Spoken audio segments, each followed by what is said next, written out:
Eu sou o professor Paulo Rangel Rios, da Universidade Federal Fluminense, e esse é o terceiro vídeo dessa série de crescimento de grãos. Nesse vídeo eu vou abordar os seguintes tópicos: crescimento normal, crescimento anormal, o que é a lei parabólica do crescimento normal, o que é o estado quase estacionário autossimilar, e vou falar de algumas distribuições de tamanho de grão experimentais, simulação computacional, analíticas, e no final vou tirar algumas conclusões. Bem, essas são duas micrografias, uma delas já apareceu no primeiro vídeo. É uma liga de alumínio 1% manganês, em que a gente observa dois tipos de crescimento de grão bastante distintos. Veja que no primeiro caso os grãos são bastante grandes, tem cerca de 1 milímetro de tamanho, mas todos eles são mais ou menos uniformes. Já no segundo caso, nós temos grãos enormes. Aqui é um grão, aqui é outro grão, e aqui são pequenos grãos que foram deixados para trás depois da passagem da interface desse grão anormal. Quer dizer, isso já é a situação em que dois grãos anormais encostam um no outro. Quer dizer, essa, aliás, é uma coisa típica do crescimento anormal, o fato deles deixarem esses grãos-ilha atrás deles. Nós não vamos tratar de crescimento anormal nesse vídeo, vai ficar para um outro vídeo. Nesse vídeo nós vamos falar um pouco sobre crescimento normal, que é o que a gente está vendo desse lado aqui. Esse gráfico é tirado novamente do trabalho do Vakai, mostrando a chamada lei parabólica do crescimento de grão. Quer dizer, o quadrado do raio do grão varia linearmente com o tempo. Nesse eixo nós temos o tempo, nesse eixo uma espécie de raio ao quadrado adimensional. O Vakai observou 3 estágios. Nem sempre é fácil observar esses 3 estágios. Primeiro ele chamou de incubação, onde não acontece muita coisa. Depois vem o estágio transiente. Esse estágio acontece porque a distribuição inicial do Vakai não é uma distribuição estacionária. Então, o crescimento de grão acontece até chegar num estado estacionário. Nós vamos ver as distribuições correspondentes a esse estado estacionário. E nesse estado estacionário, o crescimento de grão segue rigorosamente essa lei parabólica. Nota que há um desvio, até porque a amostra do Vakai, o número de grãos na simulação do Vakai não era muito grande, mas a tendência é clara, é uma reta, R ao quadrado é proporcional ao tempo. Essa é a chamada lei parabólica do crescimento de grão. Quando essa lei parabólica, ela em geral é válida quando a gente tem o chamado modelo dos contornos uniformes. O que significa isso? Significa que todos os contornos de grão são iguais. Não existe diferença, por exemplo, entre a energia interfacial entre os contornos, não existe textura no material, enfim. É uma situação ideal, muito difícil de acontecer na prática, mas é de fato o que acontece quando a gente faz uma simulação computacional. Tá certo? Quando a gente tem, por exemplo, partículas ou impurezas, essa lei pode não valer. E, na verdade, na prática é difícil você conseguir obter uma lei rigorosamente parabólica. Mas você pode obter, mas em geral os materiais são mais impuros. Quando contém partículas, então o desvio é grande, nós vamos ver num dos vídeos mais adiante. Esse é um outro exemplo de lei parabólica retirado do trabalho de Zollner e Streitenberger, que utilizaram método de Monte Carlo. Vakai usou o Evolver, e também eles observaram um transiente, um estágio transiente. Claramente a gente vê esses dois estágios aqui, essas duas curvas, correspondem ao transiente. Uma é a curva parabólica, extrapolação da curva parabólica, e o outro é o que de fato aconteceu. Ele não observou nesse caso incubação. E o outro é o estado estacionário, em que vale a lei parabólica. Está plotado de uma maneira diferente do Vakai. Na verdade, eles plotaram usando passando o meio para a parte do tempo. Mas é a mesma coisa. É a lei parabólica, R em função do tempo vai dar uma parábola. Tá certo? Esse é mais um exemplo. A gente podia tirar inúmeros exemplos, praticamente, que eu saiba, as simulações computacionais que eu vi, todas dão a lei parabólica de maneira bastante boa, bastante rigorosa. Vamos começar a falar das distribuições de tamanho de grão. Como vocês sabem, os grãos têm tamanhos diferentes, então nós podemos sempre plotar uma distribuição desses tamanhos. Nós basicamente vamos falar de 3 distribuições. Primeira, experimental. Segunda, obtida por simulação computacional. E terceira, são distribuições obtidas por ou teorias analíticas ou distribuições estatísticas já bem conhecidas.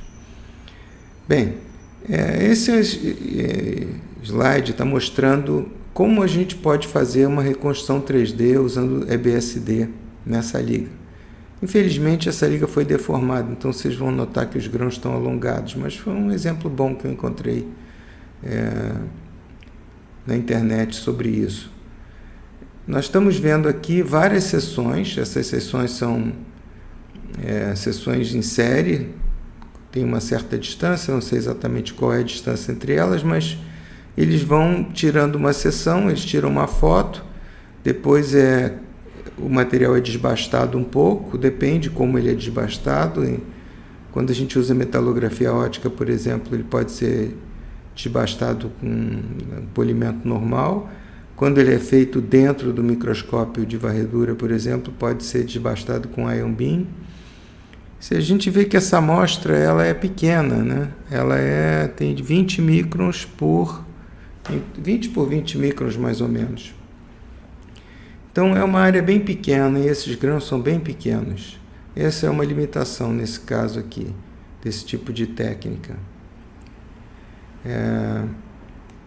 Depois que essas seções são obtidas, existe um programa de computador, isso não é uma coisa assim tão trivial quanto parece, que vai fazer a reconstrução 3D e aí sim a gente vai ter a amostra em 3D.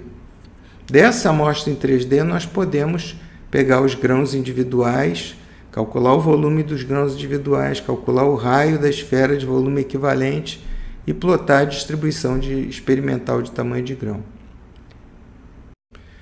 Esse é um trabalho realmente muito bonito e esse terceiro autor, Spanos, ele é conhecido por vários trabalhos feitos desse tipo que eu aconselho quem tiver interesse nessa técnica, especialmente o trabalho que ele fez na acta metalúrgica sobre reconstrução de cementita nos contornos de grão da austenita. Nesse caso, em vez de EBSD, como a gente viu no trabalho do Zeffer, ele usou reconstrução 3D usando microscopia óptica. Nesse caso, a amostra é preparada normalmente pelas técnicas usuais de microscopia óptica, uma fotografia é tirada e depois a amostra é polida, atacada novamente se for necessário e outra foto é tirada e assim sucessivamente. Em suma, um trabalho bastante grande. Mas isso também permite, quer dizer, a distância média entre as seções é bastante pequena, 1,5 micron, quer dizer, quem trabalha com microscopia óptica sabe que essa é uma distância considerável, é muito pequena.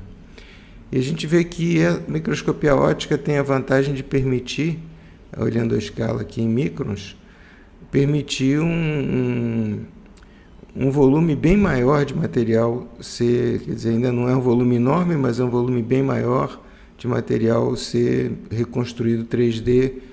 No caso dos grãos, a gente vê que a gente pode pegar grãos bem maiores e realmente esse trabalho vale a pena uma olhada porque é muito bonito, dá para ver pela foto. Inclusive ele não aproveitou a região externa, quer dizer, perdeu muitos grãos, porque esses grãos aqui estão cortados, não servem para determinar as propriedades.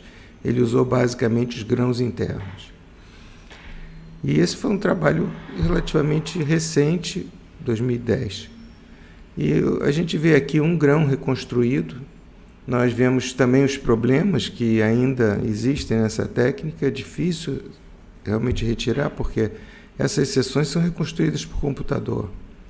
Então, a gente vê aqui a dificuldade de ter as arestas bem nítidas. Isso não é uma coisa fácil.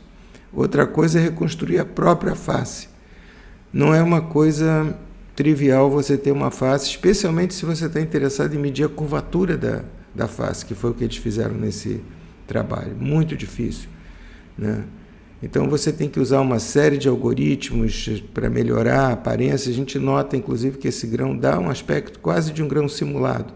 Provavelmente sofreu uma quantidade, isso não é uma crítica, isso é só mostrar a dificuldade do trabalho deles, como dá a impressão quase que foi um grão simulado, e não é, um grão real retirado desses grãos aqui. Depois, no próximo slide, nós vamos mostrar a distribuição de tamanhos de grão obtida por esse. Aqui nós temos as distribuições de tamanho de grão obtidas pelos panos, é essa daqui, e comparada com programas, com simulações computacionais do Evolver, provavelmente do Vakai, Phase Field, Monte Carlo. Aqui são os grãos do titânio beta, e aqui uma distribuição teórica devido a PAN de McFadden, em que eles fitaram essa distribuição até que o resultado ficou bom. E desse outro lado, nós temos também um trabalho excelente de Zhang e colaboradores na metalúrgica ao Transact, um trabalho bem mais antigo, se a gente olhar, 2004, também feito por seccionamento serial.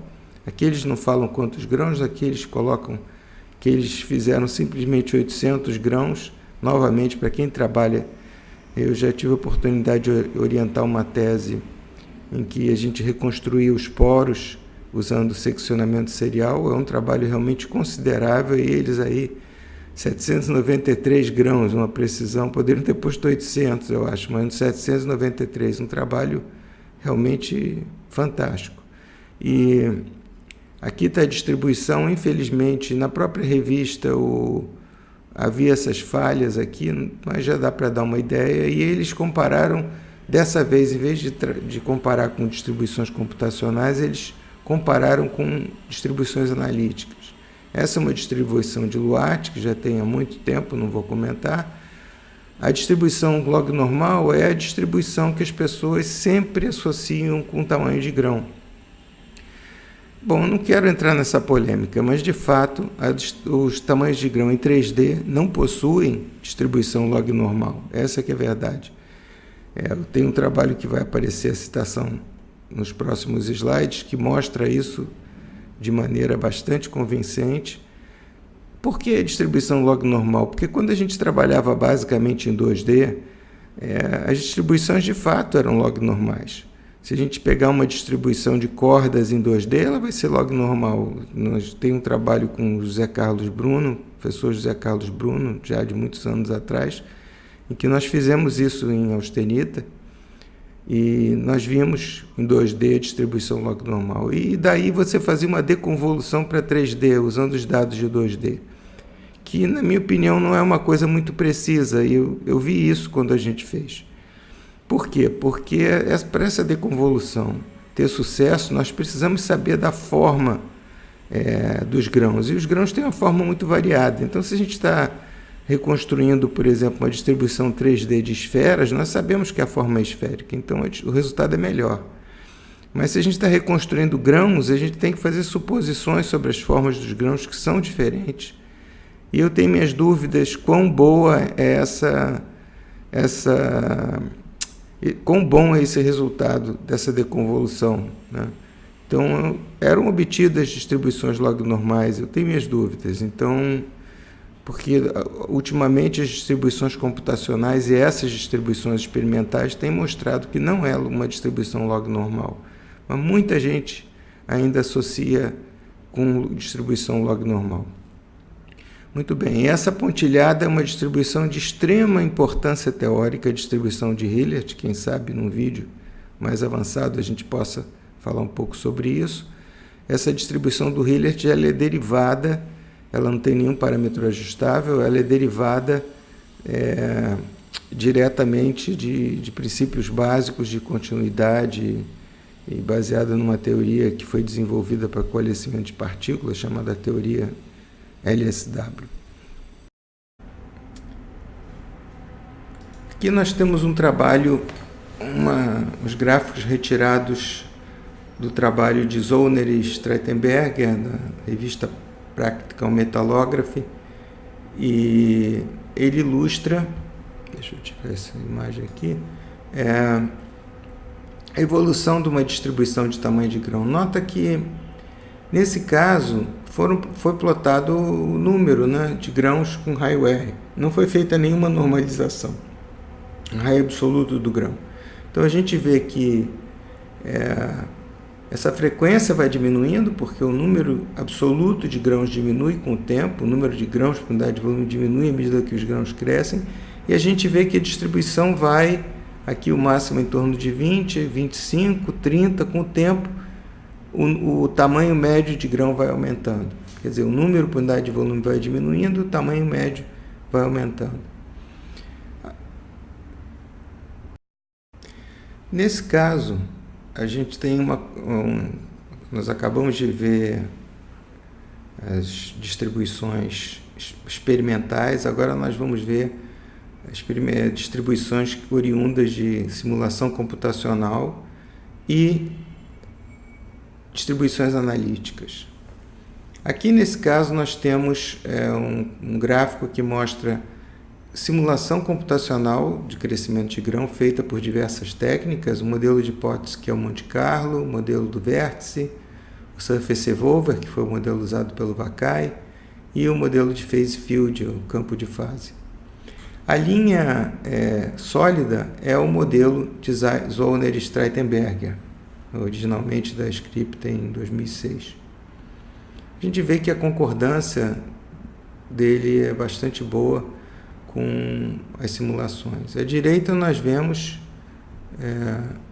um outro gráfico semelhante, em que duas distribuições, analíticas são comparadas também com phase field, Monte Carlo, Surface Evolver e uma distribuição experimental que também está aqui.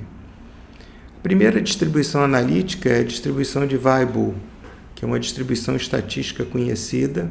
Então, não tem nenhuma razão básica para que a gente use Weibull. Poderíamos tentar Gama ou qualquer outra distribuição. No caso, foi por tentativa e erro, e Weibull dá um resultado, dá um bom ajuste, vamos dizer, de curva entre a distribuição e os pontos experimentais. A desvantagem de usar uma distribuição estatística já conhecida é justamente essa. A gente, embora possa ajustar bem, a gente não tem, ela não quer, na verdade, não quer nos dizer, não nos diz muita coisa em termos fundamentais. A outra distribuição, que está escrito Rios aqui, é porque fui eu que fiz, e dá um resultado, me parece, bastante razoável também, comparado.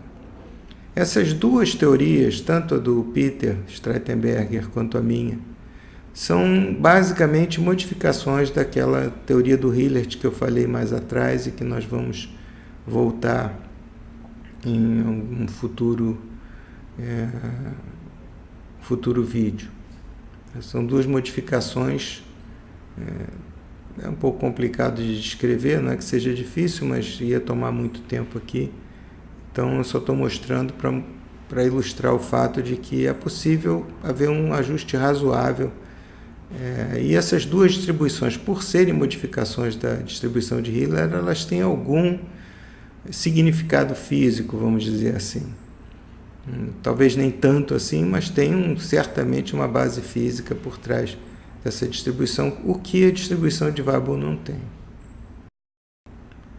Finalmente, só como uma ilustração, eu estou mostrando um outro gráfico em que mostra a distribuição de Weibull, a minha, uma simulação de phase field escolhida, poderia ter escolhido qualquer uma outra, mas é só para ilustrar a distribuição do Hilbert quando comparado com Weibull e os resultados obtidos por computação. A gente vê que a distribuição do Hilliard não dá um bom resultado. A comparação não é muito favorável para o Hilliard. Apesar da importância teórica que o Hilliard tem, a gente sabe que a distribuição dele não dá um bom resultado. Essa é uma grande discussão, na verdade. Por que não dá um bom resultado? E por que a gente tem que fazer modificações? E se essas modificações fazem algum sentido, qual o sentido dessas modificações, por exemplo, da minha, que está aqui, né? Então, existem muitos trabalhos com muitas outras distribuições. Eu mostrei apenas a do Peter Streitenberger, da Dana Zunner e a minha, e a de Weibull, mas existem muitas outras. Num outro slide estava mostrado uma do Pandey também, mas existem muitas tentativas de descrever, principalmente de descrever os resultados computacionais usando distribuições analíticas. Só para terminar, na verdade, a simulação computacional deu um impulso muito grande ao crescimento de grão. Por quê? Porque a gente vê que agora começaram as técnicas de reconstrução 3D. Mas se a gente pensar na década de 80, na década de 90, quer dizer, a primeira computação foi em torno de 84, se não me engano, o trabalho do Sorolovitz e colaboradores, Anderson, Grest, usando a técnica de Monte Carlo, mas ainda era muito incipiente a simulação. Mas naquela época a gente tinha basicamente o trabalho experimental, e era muito difícil obter distribuições 3D. O que as pessoas faziam? Elas obtinham distribuições 2D e usavam métodos matemáticos para obter a distribuição 3D. Eu trabalhei com esses métodos e, para ser sincero, eu não achei esses métodos satisfatórios.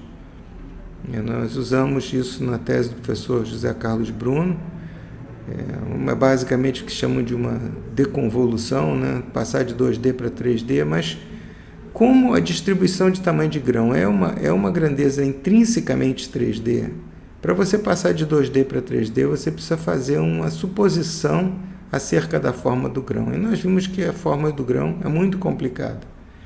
Então, eu tenho minhas dúvidas se essas técnicas, existem algumas técnicas bastante interessantes para passar de 2D para 3D, elas de fato são boas para crescimento de grão. Elas funcionam bem, por exemplo, quando a gente tem partículas esféricas, que a gente sabe que é a fórmula das partículas, mas para crescimento de grão, pelo que eu tenho visto, eu não acredito muito. Eu prefiro estudar, se você não tem acesso a 3D, fazer uma distribuição de cordas em 2D e partir daí. Mas então as simulações começaram a produzir essas distribuições 3D e com isso a gente pôde desenvolver a teoria para isso. Vamos então passar algumas conclusões, e que o crescimento de grão atinge um estado no qual vale a lei parabólica e a distribuição do tamanho de grão se torna quase estacionário ou autossimilar.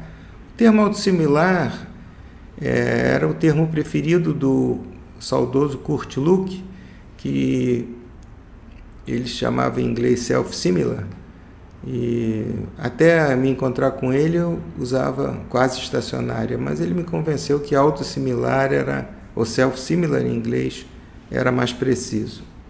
A distribuição de tamanho de grão tem sido obtida experimentalmente, melhor método, eu diria, de longe a reconstrução 3D, por simulação computacional e também através de teorias analíticas ou utilizando distribuições estatísticas já conhecidas. Esses três tipos de distribuição mostram uma concordância, como nós vimos nas figuras que eu acabei de mostrar, embora, na minha opinião, as teorias analíticas ainda tenham muito que avançar. Nesse vídeo, nós focamos apenas a distribuição de tamanhos de grão, mas há diversas outras características do estado estacionário e do transiente, importantes, como o número de faces por grão, enfim. Mas isso vai ser visto em outras partes dessa série. Finalmente, eu queria de novo agradecer aqueles que têm prestigiado os vídeos e agradecer se pudesse mandar sugestões e como melhorar, ou de tópicos que seriam interessantes de serem feitos vídeos, pode ser de crescimento de grão, e talvez de outros tópicos dentro do campo da metalurgia física. E agradecer e me despedir. Até o próximo vídeo.